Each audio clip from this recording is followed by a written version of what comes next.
buenas tardes. Como si todos estos temas fiscales no fueran suficientes, pues también tenemos algunas sorpresas laborales aquí. Y eso vamos a hablar en este momento. Pues como ya sabemos, el día 1 de enero de este año amanecimos con esta realidad, la amenaza de llevar el salario mínimo general de la frontera norte al doble. Amanecimos con 176 pesos 72 centavos el salario mínimo aquí en la región. Haciendo un poquito de análisis sobre ello, considerando que aquí en Mexicali en realidad no se paga el salario mínimo, sino que el salario de entrada promedio, sin considerar prestaciones, estamos hablando de puro salario cuota diaria, son 120 pesos diarios. 120 pesos diarios contra los 172.76 actuales, tenemos obviamente una diferencia de 56 pesos 72 centavos, al cual en principio tendríamos que aplicarle para determinar cuánto nos va a costar, pues lo que es las cuotas de Seguro Social, SAR e Infonavit, que debo aclarar que cuando se paga salario mínimo no vamos a descontar este tipo de cuota del Seguro Social de los trabajadores, sino que todo lo absorbe la empresa en cuanto a las cuotas del Seguro Social. Pero sí hay que considerar entonces lo que es el sistema de ahorro y retiro, considerar el Infonavit, las prestaciones que normalmente se otorgan en la región, que es el fondo de ahorro, por la virtualidad, el fondo de asistencia, así como el impuesto de nómina al Estado, lo cual arroja una diferencia cercana al 46%, que además del aumento que tuvo el salario mínimo o el salario para esos trabajadores que ganan menos del salario mínimo, pues nos costaría un 46% adicional, eso sin considerar las prestaciones como aguinaldo, vacaciones, prima vacacional, pero en general es el impacto inmediato y directo al salario de aquellos trabajadores que estaban en menos de 176.72. Por lo tanto, tenemos un impacto aproximado de 81 pesos por trabajador. Y estamos otorgándole o pagándole el salario mínimo general. La recomendación que estamos dando es que se considere pagarle un poco más del salario mínimo, en primer lugar para poder descontar la cuota del Seguro Social y en segundo lugar para que siga estando estos trabajadores en el esquema del fondo de ahorro de la empresa y poder descontar el 5%, pero siempre buscando que el salario de 176.72 le quede libre al trabajador menos la cuota del Seguro Social. En principio, la Ley Federal del Trabajo dice que el salario mínimo no lo debemos tocar y debemos dejar así al trabajador y pagar todo lo demás el patrón.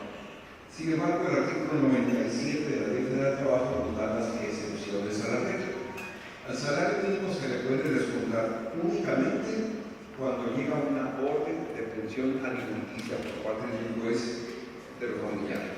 Ahí no hay problema, descontarle lo que nos diga el juez, gane lo que gane el trabajador y aunque le quede menos del salario mínimo. En segundo lugar, y que aquí en Mexicali no lo he visto, pero en aquellos casos donde se les otorga un lugar donde vivir el trabajador y el patrón que en casa de la empresa, ¿no? Y la empresa misma le cobre la renta o parte de la renta, eso es permitido descontarlo del salario mínimo. En tercer lugar, el pago de los abonos de Infonavit, de algún crédito que haya obtenido el trabajador, eso sí es permitido hacer los descuentos del salario mínimo del trabajador. Y finalmente los créditos que tenga de Fonacot igualmente se pueden descontar y nada más. Entonces, pensiones alimenticias, Infonavit y Fonacot, eso se puede descontar del salario mínimo. Todo lo demás no podemos descontar, por lo tanto tenemos limitaciones en cuanto a que forme parte del fondo de ahorro, pero como no podemos hacer distinción entre unos del fondo de ahorro y otros no, porque dejaría de ser deducible, tendríamos entonces que aumentarle cuando menos ese porcentaje al salario mínimo para poder descontarle el fondo de ahorro del trabajador. Además, de que nos permitiría descontar las cuotas del Seguro Social. Esa es la recomendación. Otro límite que tenemos es préstamos, ya no le podemos prestar al trabajador. Si no hablamos de los descuentos por pensión, crédito de Infonavit y crédito de Fonacot, si le prestamos al trabajador y gana el salario mínimo, no lo vamos a poder descontar el préstamo. Y tendríamos que tener mucho cuidado de que si forma parte de la caja de ahorro de los trabajadores, pues que no le hagan un préstamo, o que si se lo hacen no se lo vamos a poder descontar vía nómina, porque la ley nos prohíbe esa situación. Otra cosa que hemos analizado es que no es correcto, como algunas empresas lo pretendieron hacer, algunas lo hicieron. Ahorita vamos a ver qué repercusiones se está viendo en otras partes del país. Integrar. Es decir, te estoy pagando, por ejemplo, 150 más todas las prestaciones, pues ya te estoy pagando 180 pesos. Entonces ahora te voy a pagar 180 pesos de todo, pero ya prestaciones están integradas. No es correcto. Aquí sí nos metemos en un problema con los trabajadores y una posible demanda por rescisión, toda vez que estamos modificando las condiciones de trabajo y las prestaciones que el trabajador está recibiendo. Así es de que si estábamos dando el bono de puntualidad, de asistencia, tenía el fondo de ahorro, etcétera, etcétera, tenemos que continuar con este tipo de prestaciones. En Matamoros hay un problema muy grande, muy grave en este momento, en donde 45,000 trabajadores, y todos de la industria maquiladora, están en paro, ya son 6 días de paro laboral.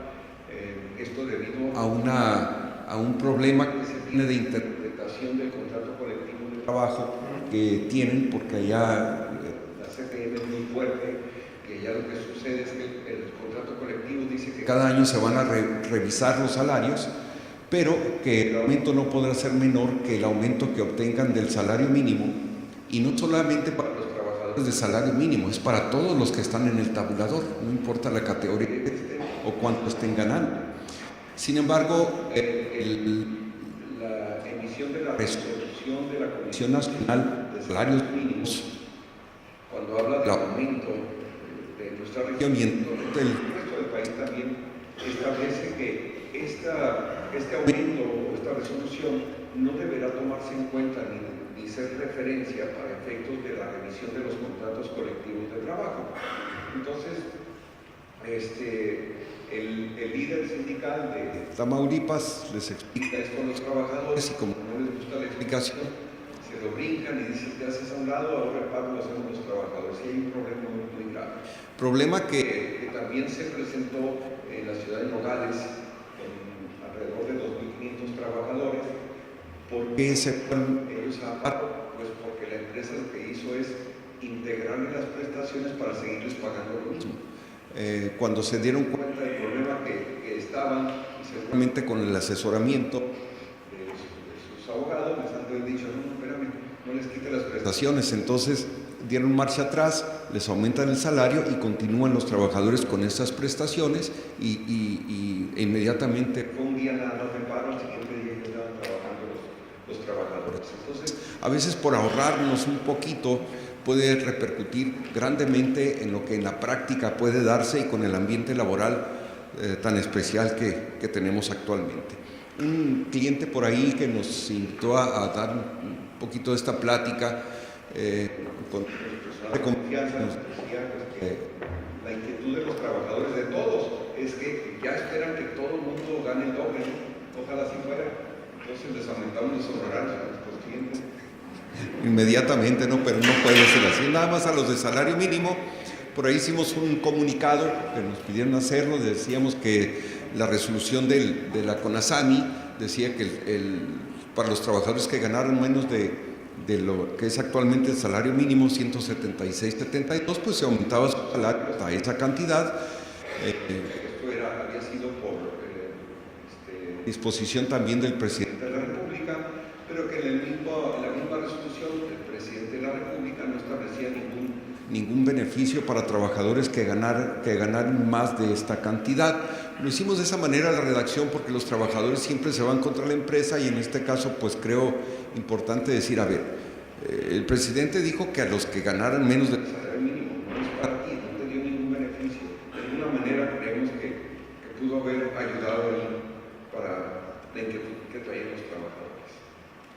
Bien, ya hablábamos acerca del fondo de ahorro.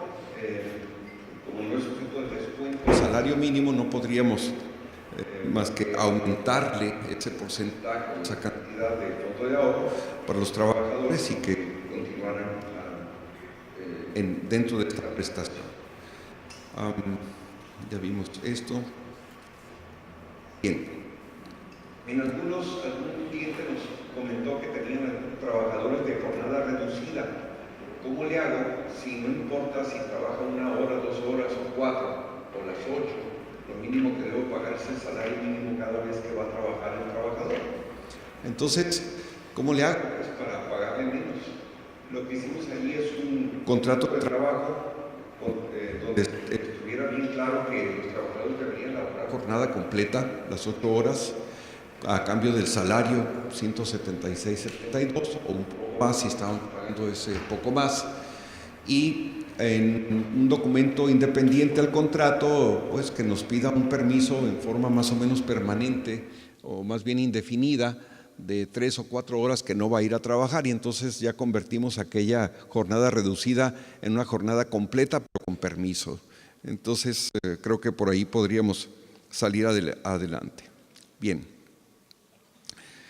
Adicional a lo que estamos comentando y el impacto del salario mínimo, pues ya hay que crear las reservas para el aguinaldo, vacaciones, prima vacacional y sobre todo para la prima de antigüedad. Recordemos que está topada a 2 salarios mínimos, es decir, que son 176.72 por 2, y andamos arriba de los 300 y tantos pesos diarios, que ya recibimos la primera demanda de este año, donde la prima de antigüedad es superior a la indemnización de los 3 meses de salario del trabajador.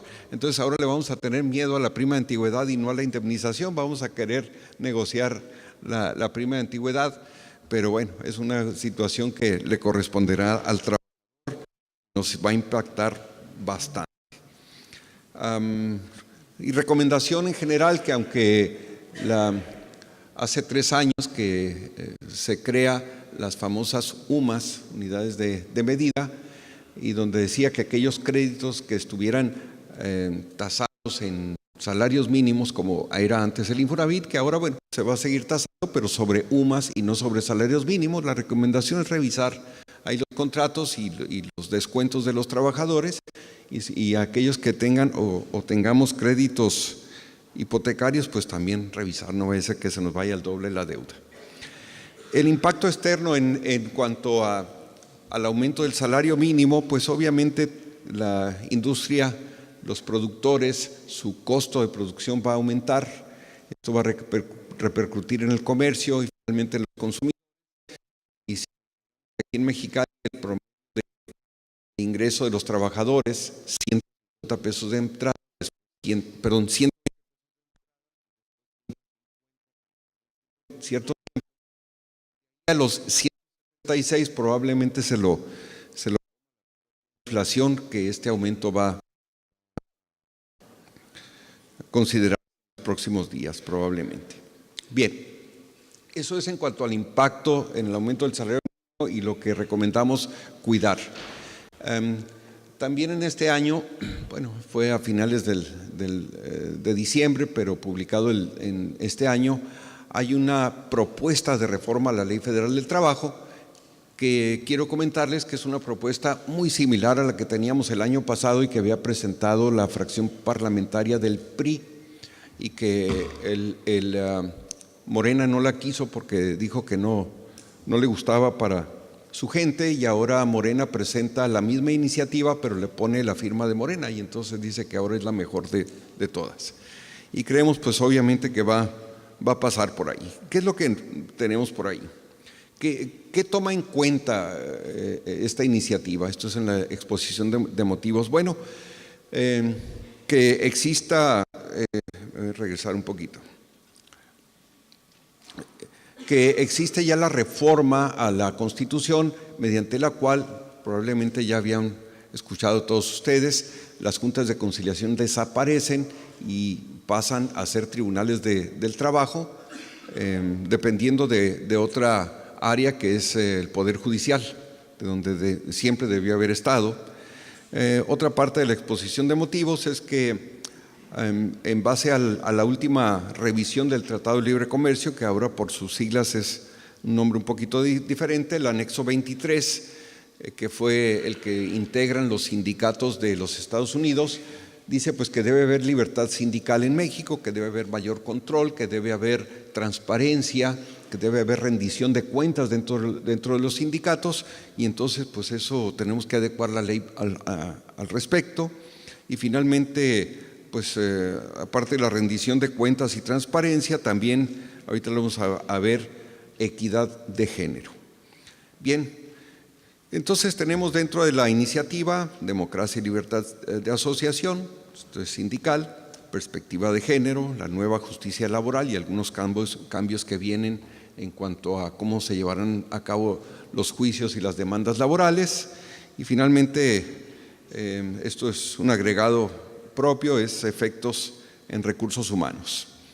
Bien, en cuanto a aspectos de cambios, ¿no?, en democracia y asociación sindical, es que se tiene que crear un Centro Federal de Conciliación y Registro, en donde a nivel nacional un solo registro habrá para todos los sindicatos, todos los contratos colectivos y todos los reglamentos interiores de trabajo del país. No sé cómo le van a hacer, pero va a haber una sola oficina en México.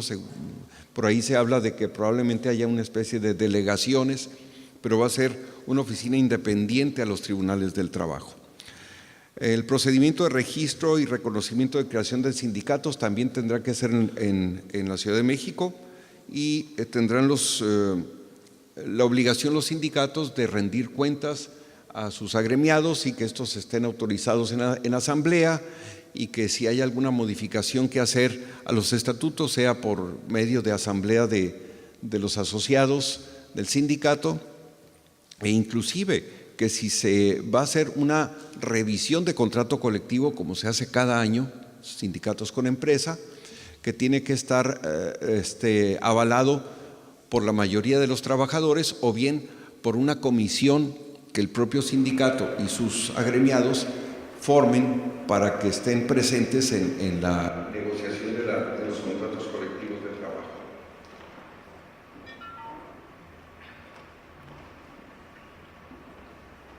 En cuanto a perspectiva de género, diferente a lo que nos enseñaron cuando éramos todavía jóvenes, de que es hombre y mujer, pues ahora la libertad de género ya sabemos que tiene muchos otros aspectos, ¿no?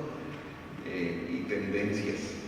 Entonces, en el ambiente laboral se supone que se buscará dentro de la ley que haya, que esté libre de discriminación, que no importa el género o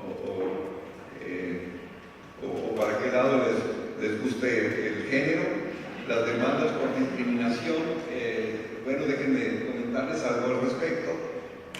Se supone que con esta modificación a la Ley Federal del Trabajo, antes de que el trabajador presente la demanda formal, tendrá que agotar forzosamente la etapa conciliatoria, y la conciliación se tiene que realizar en un departamento totalmente independiente al Tribunal del Trabajo. Será un centro de conciliación totalmente independiente. Entonces se supone que deben agotar, pero está la excepción. Cuando un trabajador diga, oye, hubo un problema aquí, una discriminación, o se trata de una trabajadora embarazada que dice, oye, se me hace que por estar embarazada me están corriendo y esa es la razón de que me hayan corrido y hay una discriminación. Entonces, si el trabajador, o en este caso la trabajadora, tendrá que presentar junto con la queja, no todavía demanda, sí, o si lo quiere lo puede hacer de una vez, la demanda con certificado de embarazo y con suficientes indicios, así lo dice, indicios, como que parece que sí fue por discriminación. Y en ese caso, y lo más grave, es que le están dando la facultad al Tribunal del Trabajo de que si reciben una demanda de este tipo por una trabajadora embarazada y que hay suficientes indicios de que efectivamente fue por eso, entonces el Tribunal Laboral podrá ordenar al patrón que no vaya a dar de baja a la trabajadora mientras vemos qué pasa durante el inicio. Entonces, pues pensando positivamente y de buena fe, que a lo mejor sí sucedió, pues qué bueno, es justo. Pero con tanta cosa que nos ha tocado últimamente ver a los abogados laboralistas aquí, sobre todo aquí en Mexicali, algunas demandas que son inventadas, pues qué tal si una trabajadora nunca trabajó con nosotros. Y sabes que estuve ahí 3 días y me corrieron y nunca me dieron de alta en el seguro social. Yo quiero que le digas que me dé de alta mientras vemos si gano o pierdo el asunto. Pues ahí es donde decimos, caramba, espérame, nos podemos ir para el otro extremo, ¿no? de esta situación, y finalmente tener que pagar el alta del seguro social, todas las cuotas, y luego como no va a alcanzar a pagar, a tener las semanas cotizadas necesarias para el pago de incapacidad, también vamos a caminar con incapacidad y chance y hasta perdamos el juicio y tengamos que indemnizarle y pagar salarios caídos y nunca trabajó con nosotros. Entonces está un poquito peligroso esto. Sin embargo, también establece la posibilidad de que tengamos una defensa ahí como patrones y presentar en su momento pues, pruebas para decir que no fue por discriminación o pruebas para demostrar que no fue nuestra trabajadora. Bien. En cuanto a esto que lo vimos, perspectiva de género, bien, los cambios que vienen, pues, que esto ya lo habíamos visto, actualmente las juntas de conciliación y arbitraje dependen del Poder Ejecutivo, es decir, del gobernador si son locales o del presidente de la República si son federales. Digamos que es una oficina dentro de la Secretaría del Trabajo, lo que son las juntas de conciliación, y ahora dejan de estar en esa sección, en ese Poder Ejecutivo, y se manda al Poder Judicial. Se convierten pues en tribunales, en lugar de juntas de conciliación, en tribunales laborales. Lo absorbe en el Estado el Tribunal Superior de Justicia. Eso es el principio, aunque todo dependerá de cómo se lleve a cabo aquí en Baja California en la transición. Pudiera ser que haya un Tribunal del Trabajo independiente, así como haya el Tribunal de Justicia, el Tribunal Estatal de Justicia Electoral. Actualmente las juntas de conciliación están conformadas por el presidente, un representante de trabajadores y otro de patrones. Estos 3 van a desaparecer y se convierte solamente en un juez y obviamente todo su personal jurídico y administrativo.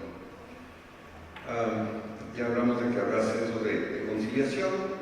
Las sentencias, dice, a ver, actualmente los laudos, que no se llaman sentencias, dice que deben ser apegadas, a verdad sabida y buena fe guardada. La verdad sabida es, según lo que veas en el expediente y lo que haya demostrado cada parte, pero la otra parte, que es buena fe guardada, es una amplitud en cuanto al criterio que se le da a la Junta de Conciliación para decir, oye, pero si se te hace que puedes ayudar al trabajador, ayúdalo.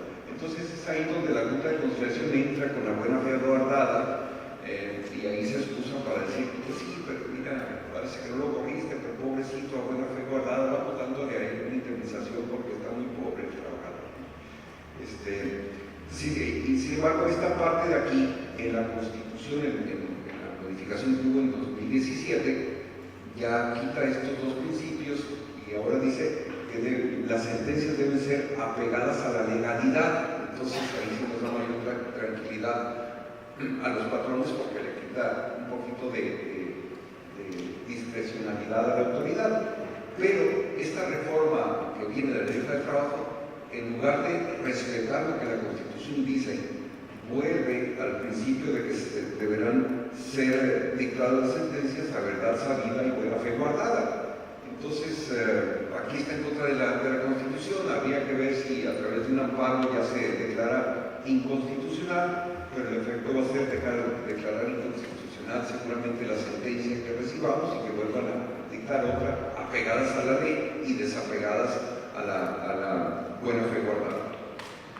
Habla otra parte de esta reforma de agilizar un poquito los juicios, que en lugar de durar 10 años, a lo mejor duren 8. Y habla ya pues, de cuestiones electrónicas, como poder notificarse a los abogados que así lo soliciten y se registren con su correo electrónico para que les nos notifiquen los juicios, los acuerdos dentro de los juicios laborales. En lugar de perder tiempo de que no me ha notificado el actuario, hay que corretear, por dónde anda, hay que llevarlo, hay que traerlo, llevarlo a comer. También habla de que los exhortos, cuando se pide de una ciudad a otra, una autoridad a otra, que nos ayude con determinada prueba, juicio, pues se hace un exhorto. Todo eso es por escrito hasta ahora, pues está la posibilidad de que sea vía electrónica, ¿no? Que sea en el mismo momento enviarlo a la autoridad que le estamos pidiendo ayuda. También la posibilidad de que se desahoguen pruebas vía videoconferencia cuando las circunstancias lo permitan, no importa el lugar donde sea. Para agilizar los asuntos también se deberán presentar las demandas junto con las pruebas. Desde un principio, igualmente al contestar la demanda tendríamos que contestarla con todo y pruebas como era antes en el proceso laboral. Y finalmente los aspectos también que pudieran ser buenos o malos es la posibilidad de contratar menores trabajadores. Esto es entre la edad de los 15 y antes de cumplir los 16 años. Actualmente la obligación es, si contratamos menores, es que tengan la autorización de la Inspectoría del Trabajo, la Secretaría del Trabajo. Con esta modificación dice, bueno, si tiene la carta de los padres donde autorizan, o la de la Secretaría del Trabajo, si tiene el sindicato que lo ofrece, suficiente con cualquiera de los tres. Esto beneficia un poco. Y en cuanto al aviso de rescisión, recordemos que actualmente pues es obligación hacer un aviso de rescisión cuando es un trabajador.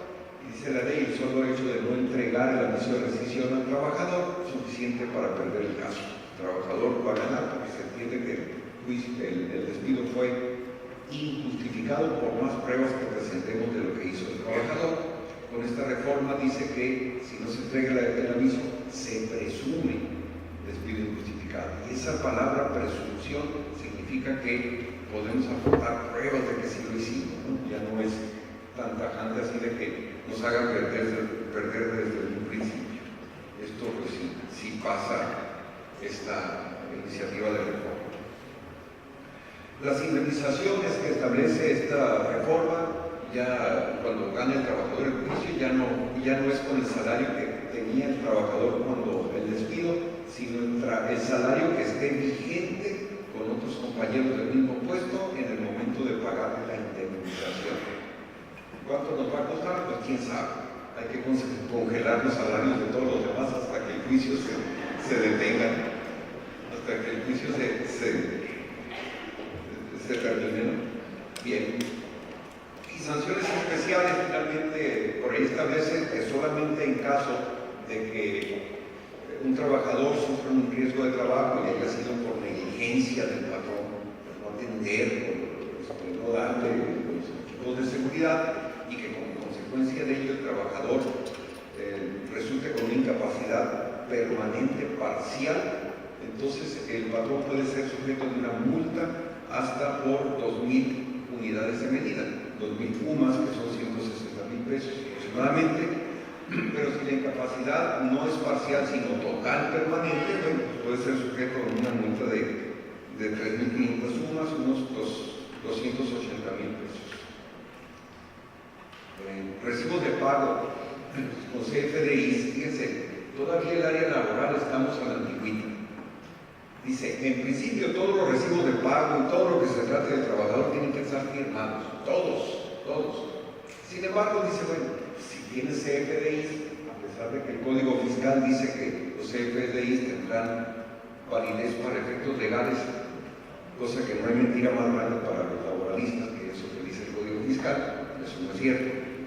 La Ley Federal del Trabajo dice, a ver, en principio firmadito, así adelante, quiero todo firmado. Pero si no, también, si emites el CFDI, está bien, pero ponen el contrato, un documento, un reglamento interior de trabajo, que el trabajador está de acuerdo de que así le dé su recibo de pago, el CFDI. Si no, no van a tener validez. Entonces, pues no nos saca mucho de apuros, porque sigue pidiendo en principio la firma del trabajador. Y los convenios para su validez, la última parte, pues deben estar ratificados ante la Junta de Conciliación por cualquier tipo de convenio, pero dice, pero si no están ratificados, no hay bronca. Si el trabajador se queja de ese convenio, nomás vamos a ver la parte donde el trabajador está renunciando a los derechos. Por lo demás va a quedar firme. Y esto es lo más relevante que tenemos en materia laboral, y esperemos que ahora el día 4 de febrero ya reanuda la sesión el Congreso. Nosotros creemos que sí va a pasar esta iniciativa, por ahí hablan de que el PRI anda muy inquieto por presentar o agregar a esta algo que hable de que se prohíban las outsourcing, pero bueno, todavía estamos esperando que a ver si se presenta una segunda. Muchas gracias.